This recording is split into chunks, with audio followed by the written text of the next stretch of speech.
ही नहीं मिले तो रोटी किसको दे। अब कह भी नहीं सकते कि पड़ोसन के खिला दे है? अब बोले सो तो पूछा उसने करे क्या। मैंने कहा माँ एक काम करो बस तुम पहली रोटी गाय की बनाती हो ना उसकी जगह पर मत बनाओ। प्रयास करना जब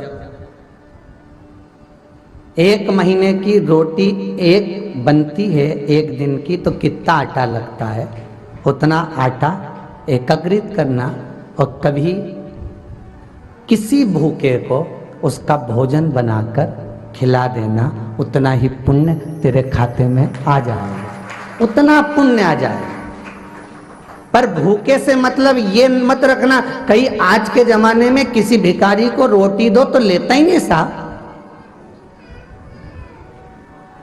उसको तो कुछ भी दो ना तो लेता ही नहीं, उसको तो पैसा चाहिए। क्यों? क्योंकि वो लेगा और शाम को जाकर मदिरालय में वैश्यवृत्ति में जुए में उस धन को लगा देगा। इसलिए पहले की कथा में भी कहा आज फिर कहते हैं गाय बेटी और लक्ष्मी 50 बार विचार करना तब किसी को देना।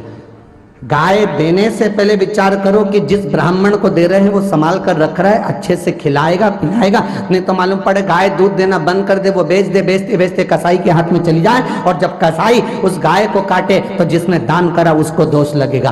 बेटी का विवाह करने से पहले 50 बार विचार करो जिस लड़के के साथ बेटी ब्याह रहे हो ये अच्छा है नहीं है, खाने पीने में तो नहीं है, परिवार कैसा है। भले ज्यादा करोड़पति का घर नहीं देखना पर लड़का ऐसा देखना जो अपनी बेटी को आनंद में रख सके, मीठी वाणी बोल सके।